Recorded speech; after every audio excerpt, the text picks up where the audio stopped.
আসসালামু আলাইকুম রহমতুল্লাহি ওবরকাতুহু। সম্মানিত দর্শক, বাংলাদেশের রাজনীতিতে আওয়ামী লীগের অপরিহার্যতা কিংবা ধরুন অপ্রয়োজনীয়তা, অপাংক্তেয়তা, আপনি নেতিবাচক বলেন, ইতিবাচক বলেন, কোনো অবস্থাতেই দৈনন্দিন যে রাজনীতির আলোচনা, সেই আলোচনা থেকে আওয়ামী লীগকে বাদ দেওয়া যাচ্ছে না। জামাতের নেতৃত্বাধীন ১১টি দল এবং বিএনপির নেতৃত্বাধীন যে দলগুলো এই মুহূর্তে রাষ্ট্র ক্ষমতায় আছে, সবাই মিলে প্রাণান্ত চেষ্টা করছে আওয়ামী লীগের নামটি যেন জনগণ না নেয়। আওয়ামী লীগকে কালার করার জন্য, আওয়ামী লীগকে অপদস্থ করার জন্য, ছোট করার জন্য যা ইচ্ছা তাই তারা করে যাচ্ছে। কিন্তু এ যেন এক অদ্ভুত নিয়তির খেলা। সরকার এবং বিরোধী দল যত বেশি চেষ্টা করছে, আওয়ামী লীগ তত বেশি মানুষের কাছে প্রাসঙ্গিক হয়ে যাচ্ছে।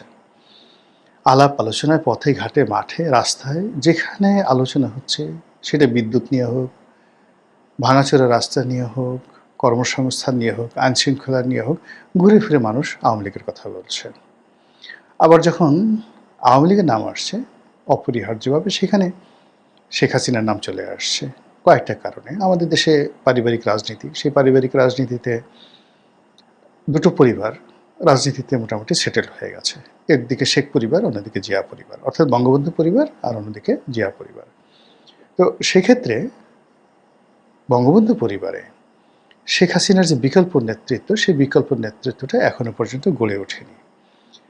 তো তিনি হয়তো প্রকৃতির নিয়মে মারা যাবেন, মারা যাওয়ার পর নতুন কেউ আসবে। যেমন যতদিন বেগম জিয়া ছিলেন, তারেক রহমান সাহেব অনেক কিছুই হ্যান্ডেল করেছেন, কিন্তু মানুষের মন মানসিকতা আসলে বেগম জিয়া যতদিন হাসপাতালে এমনকি অচেতন অবস্থায় ছিলেন, মানুষের চিন্তা চেতনা কিন্তু বেগম জিয়াকে কেন্দ্র করেছিল। তিনি হবেন প্রধানমন্ত্রী, তিনিই হবেন রাষ্ট্রপতি, ওই চিন্তা করে কিন্তু বিএনপির নেতাকর্মীরা নিজেদেরকে ঐক্যবদ্ধ রেখেছে। কিন্তু তিনি তার ইন্তেকালের পর তারেক রহমান সাহেব চলে আসছেন, পারছেন কি পারবেন না বা কতটুকু যোগ্য সেটা পরের বিষয়। কিন্তু সেই যে পরিবারতন্ত্র, সেই পরিবারতন্ত্রের ধারাবাহিকতায় এসে তিনি এভাবে বসলেন। কিন্তু যতদিন পর্যন্ত বেগম জিয়া ছিলেন, ততদিন পর্যন্ত পূর্ণকালীন একেবারে অ্যাক্টিং চেয়ারপারসন হওয়া সত্ত্বেও দলের মধ্যে তার কিন্তু প্রভাব ছিল, কিন্তু সার্বজনীনতা ছিল না, ইউনিভার্সালিটার ছিল না, বিশ্বজনীন ছিল না। ওখানে ঘুরে ফিরে বেগম জিয়ার কথাই আসতো। এখন তো একই অবস্থা। ধরুন আপনি রাহুল গান্ধী বা প্রিয়াঙ্কা গান্ধীর মতো জয় এবং পুতুল, এই দুজন আছেন।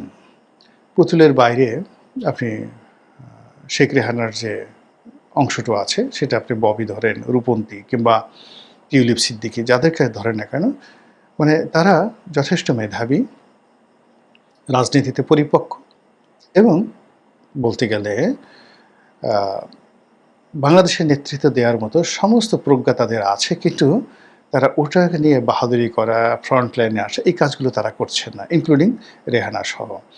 তো শেখ হাসিনাকে আমরা চিনি, জয়কে আমরা চিনি, ইভেন শেখ রেহানাকে আমরা চিনি, কিন্তু শেখ রেহানার কোনো বক্তব্য আমরা তাকে নিয়ে সন্দেহ করি, সে এটা করেছে, ওটা করেছে, সে বাংলাদেশে এই অপকর্মের সাথে জড়িত, ওটার সাথে জড়িত, এই শেখ রেহানা গ্রুপ আছে, ইত্যাদি ইত্যাদি, এগুলো আমরা বলি। কিন্তু তার কোনো বক্তব্য, মানে ওই যে সালমান এফ রহমানের সাথে তার একটা টেলিফোনিক কনভারসেশন ছাড়া আপনি এখনও পর্যন্ত তার একটা কর্ম, তার একটা সিগনেচার বা তার ছেলেমেয়ের কোনো একটা ঘটনা আপনি ওইভাবে কালার্ট করতে পারবেন না। তা বোঝার চেষ্টা করুন যে এই পরিবারটি, অর্থাৎ শেখ হাসিনার বোন শেখ রেহানার যে পরিবারটি, তারা একমাত্র তাদের আত্মীয়র মধ্যে তারেক সিদ্দিকী, কিন্তু তারেক সিদ্দিকী আসলে শেখ রেহানার যতটা না কাছে, তার চেয়ে শেখ হাসিনার স্নেহধন্য ছিলেন। কিন্তু শেখ রেহানার হাজব্যান্ড যদি ধরেন ডাক্তার শফিক সিদ্দিকী সাহেব, ববির কথা ধরেন, তার ছেলের কথা, অন্য মেয়ের কথা ধরেন, স্বয়ং যাকে বলা হয় শেখ রেহানার কথা ধরেন, আপনি গল্প করতে পারবেন, বিভিন্ন অভিযোগ করতে পারবেন, কিন্তু তথ্য প্রমাণ আপনি হাজির করতে পারবেন না। It means politically they are matured, তারা জানে যে কী করে রাজনীতিটা সংযুক্ত রাখতে হয়। অন্যদিকে ধরুন শেখ হাসিনা, এখন শেখ হাসিনার যে দুটি সন্তান সজীব ওয়াজেদ জয়, আমি আগে বেশ কয়েকবার ভিডিওতে বলছি যে সে হার্ভার্ড থেকে গ্রাজুয়েশন করেছেন, আমেরিকাতে পড়াশোনা করেছেন, বঙ্গবন্ধুর নাতি ডক্টর ওয়াজেদের সন্তান। ডক্টর ওয়াজেদ বাংলাদেশে যে কজন ক্ষণজন্মা মেধাবী পুরুষ জন্ম নিয়েছেন, বিজ্ঞানী, যাকে বলা হয় বিজ্ঞানী, সেই বিজ্ঞানীদের মধ্যে অন্যতম ব্যক্তি তিনি। ভালো ছাত্র, মেধাবী, পাগলাটে, খ্যাপাটে, সফল, সার্থক, সব কিছু, খেলাধুলা সব কিছু। Doctor Wazed is a unique person. তার পৌরুষজাত সন্তান হলো সজীব ওয়াজেদ। আপনি তাকে যতই পাগল বলেন না কেন, যতই ছাগল বলেন না কেন, কিন্তু গর্বটা কার, মানে ইউট্রাসটা কার, জরায়ু কার, গর্ভাশয় কার, সেগুলো শেখ হাসিনার। তো কাজেই ওই শেখ হাসিনার গর্ভাশয় থেকে তো ছাগল বের হবে না, ওটা শেখ হাসিনার মতোই বের হবে। আবার শেখ হাসিনা কার ঔরসে? বঙ্গবন্ধুর ঔরসে। ফলে আপনি গিয়ে দেখুন যে এদের মধ্যে মানে একটা জেনেটিক ফরমেশন আছে। আপনি সজীব ওয়াজেদ জয়ের দিকে তাকালে আপনি ডক্টর ওয়াজেদের চেহারা আপনি দেখতে পাবেন যে হুবহু চেহারা। তার এখনকার ছবি আর তার বাবার ছবি দেখবেন হুবহু চেহারা। আবার শেখ হাসিনাদের দিকে যদি তাকান দেখবেন যে তার চেহারা আর বঙ্গবন্ধুর চেহারা, বেগম মুজিবের চেহারা এক। মানে এরা জেনেটিক্যালি এই ঐতিহ্যটা ধারণ করেছেন। আর যখন ফিজিক্যালি পিতামাতার সঙ্গে সন্তানের একটা মিল থাকে, তখন তাদের মধ্যে একটা মেধার মিল হয়। ফলে আপনি তাকে যতই বলেন না কেন সজীব ওয়াজেদ জয় বা পুতুলকে, আপনি তাদের মধ্যে তার পিতার, মানে পুতুলের মধ্যেও তার পিতার মেধা আছে, আর যাকে বলা হয় জয়ের মধ্যেও তার পিতার মেধা আছে। আর পলিটিক্যালস তারা যেটা দেখেছে একেবারে ঘনিষ্ঠভাবে জন্মের পর থেকে, তারা যে রাজনীতিটা দেখে আসছে এবং যে রূঢ় বাস্তবতা, এটা আপনি আমি যদি 100 বছর ধরে কন্টিনিউয়াসলি হার্ভার্ড এবং অক্সফোর্ডে এর উপর পিএইচডি করে, তবু এটা সম্ভব না। এই প্র্যাকটিক্যাল এক্সপিরিয়েন্স তাদের আছে। তো কাজেই যেহেতু শেখ হাসিনা রাজনীতিতে এমন একটা বটবৃক্ষ হয়ে গেছে, আওয়ামী রাজনীতিতে, ফলে সেই বটবৃক্ষের নিচে কোনো অবস্থাতেই পুতুলকে আপনার রাজনীতিবিদ মনে হচ্ছে না, সজীব ওয়াজেদ জয়কেও আপনার রাজনীতিবিদ মনে হচ্ছে না। এমনকি দেখুন বেগম জিয়ার যেমন একটা পোর্ট্রেট তৈরি হয়ে গেছে, সেই পোর্ট্রেটের কাছে, বা জিয়াউর রহমানের যে পোর্ট্রেট, সেই পোর্ট্রেটের কাছে এই তারেক রহমান সাহেব প্রাণান্ত চেষ্টা করছেন গত 6 মাস ধরে, কিন্তু কোনো অবস্থাতে বেগম জিয়ার পাশে এখনও মানুষ তাকে বসাতে পারছে না, সময় লাগবে আরও। তো সেই দিক থেকে যেটা হলো যে ঘুরে ফিরে জয়ের যত যোগ্যতা থাকুক, পুতুলের যত যোগ্যতা থাকুক, পুতুল ডাব্লিউএইচওর মানে আঞ্চলিক রিজিওনাল ডিরেক্টর। এটা একটা অকল্পনীয় পদ। আপনি দেখেন তার যে ইংরেজির প্রোনাউন্সিয়েশন, তার যে বক্তব্য, যে কটা বক্তব্য তিনি ডাব্লিউএইচওর পক্ষ থেকে জাতির সামনে দিয়েছেন, মানে এটা গ্লোবাল, মানে বিশ্বে এত সুন্দর করে ইংরেজিতে জাতিসংঘ বা যে কোনো একটা বিষয়কে রিপ্রেজেন্ট করতে পারে। আমি তো পুতুলের মতো এত সুন্দর বক্তব্য শুনি নেই কারো মুখে। আমাদের খলিলুর রহমান সাহেব ভালো ইংরেজি বলেন, লুৎফে সিদ্দিকী ছিল ভালো ইংরেজি বলেন, তারপরে ডক্টর মোহাম্মদ ইনুজও ভালো ইংরেজি বলেন, কিন্তু পুতুলের ইংরেজির কাছে কি আপনি বাঙালির মুখে এরকম চমৎকার ইংরেজি শুনেছেন কখনো? শুনেননি। কিন্তু শেখ হাসিনার যে ব্যক্তিত্ব, সেই ব্যক্তিত্বের কাছে পুতুলের এই যোগ্যতা কোনো অবস্থাতে ফ্লারিশ হচ্ছে না অ্যাজ এ পলিটিক্যাল পার্সোনালিটি হিসেবে। ফলে যখনই বাংলাদেশের রাজনীতিতে আওয়ামী লীগের নাম আসছে, আওয়ামী লীগের সাথে অপরিহার্যভাবে শেখ হাসিনার নাম চলে আসছে। তো এই যে শেখ হাসিনার নাম চলে আসার কারণে কি হলো, তাকে নিয়ে আমাদের যত গল্প, যত কবিতা, যত উপন্যাস, যত সাহিত্য, যত ভয়, যত আতঙ্ক, যত নিন্দা, সব কিছু নাটক সিনেমা তাকে নিয়ে হচ্ছে। কেন সে বাংলাদেশে আসতে চাচ্ছে? তার কি লজ্জা শরম নেই? আমরা তাকে ধরবো, হ্যান্ডকাপ পরিয়ে আনবো, তাকে আইনের শাসনে অধীন তাকে বিচার করব। কেউ কেউ বলছে তাকে এয়ারপোর্টে ফাঁসিতে লটকানো হবে, কেউ বলছে তাকে এয়ারপোর্ট থেকে এনে তারপর জেলখানাতে ঢুকিয়ে ফাঁসিতে দেওয়া হবে, কেউ বলছেন তাকে পূর্ণ আইনি নিরাপত্তা দেওয়া হবে, কেউ বলছে দূর দূর রাখো, সে আসবে না। এখন এই যে আমরা তাকে নিয়ে যত আলোচনা করছি, তিনিও তো পলিটিক্যালি ম্যাচিউরড, মানে 1981 সন থেকে তিনি দলটা পরিচালনা করছেন। চিন্তা করেন, 1981 সন থেকে একটা দলের সভানেত্রী।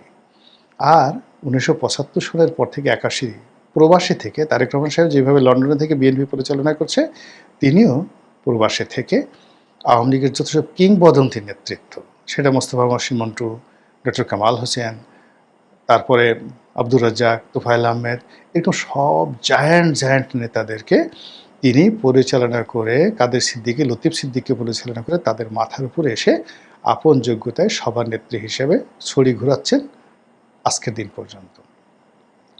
ফলে বাঙালি রাজনীতির আশা কি, আকাঙ্ক্ষা কি, কে কতটুকু লাভ দিতে পারে, কার কতটুকু ক্ষমতা হতে পারে, ওই প্রধানমন্ত্রীর চেয়ারে বসে তারেক রহমান সাহেব তার কী ক্ষতি করতে পারে, বিরোধী দলের চেয়ারে বসে ডক্টর শফিক তাকে কী ক্ষতি করতে পারে, কী উপকার করতে পারে, এটা পুরোটাই তার জানা আছে। আর এই জানা থাকার কারণে কি হচ্ছে, সে ইচ্ছে মতো খেলছে, ট্রাম্প কার্ড খেলছে, সকালে একরকম বিকেলে একরকম, ইচ্ছে মতো, মানে ছক্কার পরে ছক্কা সে শুধু মেরে যাচ্ছে। আর শেখ হাসিনা সেই ছক্কা এবং পক্কার কবলে পড়ে আমরা ঘুরে ফিরে বারবার শুধু শেখ হাসিনাতে নিমজ্জিত হচ্ছি। ভারতের রয়ের প্রধান কেন এলো? সে কি শেখ হাসিনাকে বাংলাদেশে দেওয়ার জন্য এলো? এটা নিয়ে আমরা একটা কল্পনার ফানুস তৈরি করছি। আমরা ফানুস তৈরি করছি, ভারত বলার চেষ্টা করছে বা ভারত বলছে যে আমরা কি শেখ হাসিনাকে এমনি এমনি নিয়েছি? তোমরা তো আমাদেরকে হেলিকপ্টারে করে, প্লেনে করে, সামরিক বিমানে করে আমাদের দেশে পাঠিয়েছো, কাজেই তোমরা আবার সামরিক বিমান পাঠাও, ওইভাবে সিকিউরিটি দাও, সেফটি সিকিউরিটি দাও, আমরা শেখ হাসিনাকে তোমাদের কাছে দিয়ে দেবো। এই ধরনের কোনো কথা ভারত বলেনি, কিন্তু আমরা বানিয়ে বানিয়ে এই কথাগুলো কিন্তু বলছি। এবং ভারত থেকে যখনই কোনো লোক আসছে, আমরা বলার চেষ্টা করছি যে ওই যে লোকটা যে আসছে সে মূলত শেখ হাসিনা বাংলাদেশে কিভাবে আসবে, নিরাপদে থাকবে, এই সমস্ত বিষয়ে আলোচনা করার জন্য সে আসবে। আবার বাংলাদেশ থেকে যখন খলিলুর রহমান সাহেব যাচ্ছেন, অন্য কোনো সরকারি কর্মকর্তা যাচ্ছেন, ইভেন তারেক রহমান সাহেবের যাওয়ার যে পসিবিলিটিস যেটা তৈরি হয়েছে, সেখানেও আমরা কিন্তু একটা কল্পনা ফানুস তৈরি করে ফেলছি যে ওখানে কী করে গেলে মোদি তার হাতটা ধরবে, ধরে গিয়ে তাকে শেখ হাসিনার সঙ্গে হাতে হাত মিলিয়ে দেবে এবং সেখানে আওয়ামী লীগের সাথে, বিএনপির সাথে, শেখ হাসিনার সাথে, তারেক জিয়ার সাথে একটা সম্পর্ক হয়ে যাবে। হায় হায় হায়, কী হবে? এই যে আমাদের একটা কল্পনার ফানুস, এটা মূলত আমাদের আতঙ্ক থেকে, আমাদের ভয় থেকে, আমাদের প্রেম থেকে, আমাদের ভালোবাসা থেকে এই জিনিসগুলো আসে। ২ নম্বর হলো যে যখন আপনি যে কোনো একটা বিষয়ে ভয় পাবেন, সেটা আপনার জীবনে একবারের জন্য হলেও ঘটবে, স্বপ্নে হলেও আপনার জন্য ঘটবে, যেটাতে খুব বেশি ভয় পাবেন, যে বিষয়টি আপনি অ্যাভয়েড করতে চাইবেন, সেটা আপনার ঘাড়ের উপর পড়বেই। আর যাকে আপনি ভালোবাসবেন, পেতে চাইবেন, তাকে বাস্তবে না পেলেও স্বপ্নে আপনি তাকে পাবেনই। কাজে এই যে শেখ হাসিনাকে নিয়ে আমরা যে যার অবস্থান থেকে মাতামাতি করছি, it means she has a brand value, এবং তার সেই ব্র্যান্ড ভ্যালুকে এখনও পর্যন্ত বাংলাদেশে অন্য কেউ অতিক্রম তো দূরের কথা, ধারের কাছে যেতে পারেনি, একমাত্র বেগম জিয়া ছিলেন। তো কাজে এখন যারা আছেন, সেটা ডক্টর শফিক বলেন, তারেক রহমান সাহেব বলেন, বা অন্য যারা আছেন, চরমোনাই পীর সাহেব বলেন, আপনি দেখেন তো একপাশে শেখ হাসিনা চেয়ারে বসে আছে, বাকি নেতারা মঞ্চে বসে আছে, ইভেন তারেক রহমান প্রধানমন্ত্রী, আর শেখ হাসিনা কিছুই না।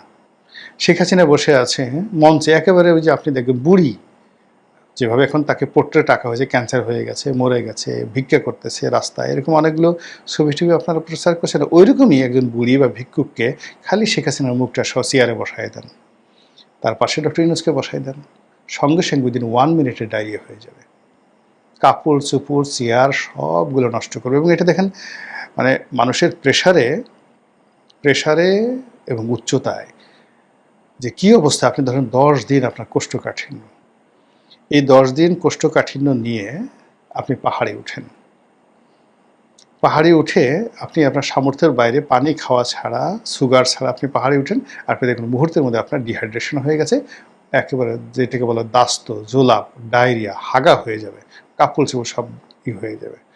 তো এইরকম শরীর যখন কোনো ভার বহন করতে পারে না, মন যখন কোনো আতঙ্ককে আর ধারণ করতে পারে না, মস্তিষ্ক যখন কোনো ভয়কে ধারণ করতে পারে না, তখন তার শরীরের মধ্যে, পেটের মধ্যে যত আবর্জনা আছে, দেখবেন যে আমরা ভয় পেলে আমাদের নাক দিয়ে সর্দি বের হয়ে যায়, কথা বলতে গিয়ে আবেগ উত্তেজনায় অনেক সময় কফ বের হয়ে যায়। 1 সপ্তাহের মধ্যে আপনি কাশেন নাই, কিন্তু সেদিন আপনার কাশি বের হবে। আনন্দে মানুষ হাসতে হাসতে চোখের পানি, নাকের পানি এক করে ফেলে। মসজিদে নামাজ পড়তে যান, ছোটো পিছনে বাচ্চা ছেলে একটা একটু দুষ্টামি করতেছে, হাসি দিছে, আপনি বুড়া মানুষ, 80 বছর, আপনাকে ওই দিন হাসতে হবেই, কুটকুট করে হাসতে হবে। আবার হেসে ওই যে আপনি যে হাসছেন, এটা এসে আবার আপনার স্ত্রীর কাছে বলতে হবে। এই হলো হিউম্যান সাইকোলজি। কাজেই শেখ হাসিনাকে নিয়ে আমাদের যে সাইকোলজি রয়েছে, সেই সাইকোলজির বাইরে যতদিন না পর্যন্ত আমরা যেতে না পারবো, আর সেটা যাওয়ার জন্য শেখ হাসিনার সমপর্যায়ের পোর্ট্রেট আমাদের রাজনীতিতে যতক্ষণ পর্যন্ত তৈরি না হবে, ততক্ষণ পর্যন্ত এই ভয়, এই আতঙ্ক, এ ভালোবাসা, এ মোহ, এ কামনা, এ বাসনা আমাদেরকে শুধুমাত্র শেখ হাসিনার দিকে ধাবিত করবে। মহান আল্লাহ ভালো জানেন আমাদের তকদির কী আছে। আল্লাহ আমাদের সবার কর্মে, চিন্তা, চেতনায় বরকত দান করুন।